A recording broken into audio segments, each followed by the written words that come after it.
Today, I want to answer a question that I get quite a bit. That many dads, they really struggle with connecting with their kids, especially as they progress into the independent phase, anything like past 5 or 6, where they have their own opinion, they have their own ideas, they have their own curiosity. They just have a whole new energy of independence that they're trying to exert.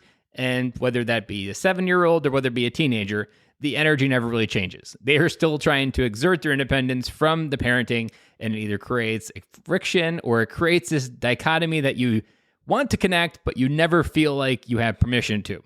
And it's something that many dads struggle with. So I want to give a perspective and an easy switch on this advice. And I hinted at it in episode 1, but I want to deep dive into it because it's something that many dads just need this one little switch and things start to change. So within the concept of what you do at work. Now, if you're a great leader, people don't follow you because you have the best ideas. You may have a good idea once in a while, but a lot of times a great leader has nothing to do with the amount of great ideas he has. Some of the best CEOs don't have the greatest ideas for their business. The people within the business have the best ideas. This same concept that we are not as leaders the people with all the answers. We are often just the people that ask great questions. And that is what I want to flip on its head into fatherhood. This is almost one of the best examples of why I titled the podcast The Business of Fatherhood, because these are two things more common than you think that there are. So within fatherhood, let's flip it into this analogy. You come home and your wife asks you, hey, what do we want to do this weekend? And in that moment, you're like, great, it's all on me again. I still don't have any good ideas yet. I didn't have any good ideas last weekend, and she just asked me again for some more good ideas. I want you to apply that same idea we just talked about in business and apply it here. Now, it doesn't have to be your wife that you ask for the good ideas. It could be. You could be like, hey, what do you want to do? What is something interesting that you want to do? And just go along for the ride. Just say yes and see what happens. Turn off your ego for a little bit. Turn off that component that says, well, it's not something I like doing. Say yes and see what happens. Another angle to this, where your kids might say, Dad, what are we doing this weekend? It's one of those haunting questions that I think dads can get asked. Flip it on its head and say, kids, what do you want to do this weekend? What are some really great things that you want to do with dad? Maybe you want to do a one-on-one trip. A great question to ask your kids, and it really works from like 4 and beyond. So far, my kids are only 9, so that's where my wisdom ends, but it can be easily extrapolated that this would still work. Ask this question.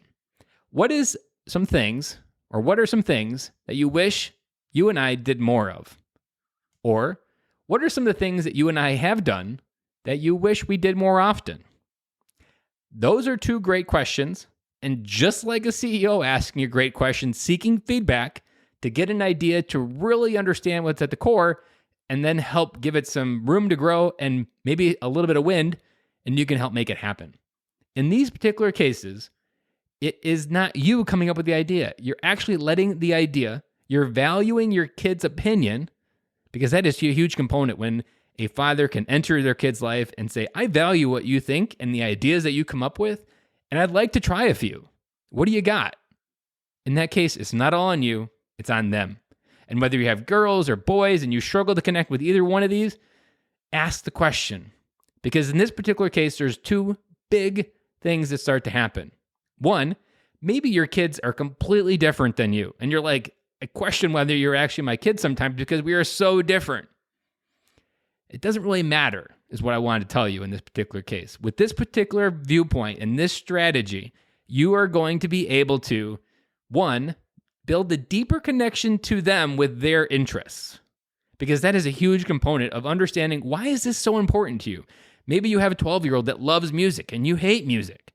When you give them the keys to the bus, and maybe you go see a concert that you may not fully enjoy right away when you say yes, but on the other side of that, when you get to see him live in his energy and his world, man, that is going to be a memory that you take forever.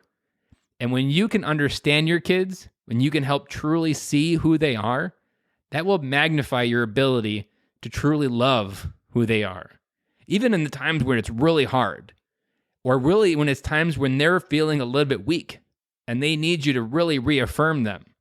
When you know who they are, your words of affirmation in these moments become that much stronger because you spent those times learning who they are as a person.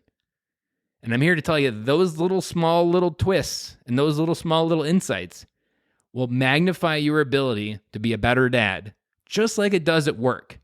When you have an employee that has an idea and you sit down and fully hear what that idea is, you get a chance to know this person. How did that idea even come about? And an employee is that much more engaged in a company when they are seen and heard, just like in fatherhood. And I will be back with you tomorrow.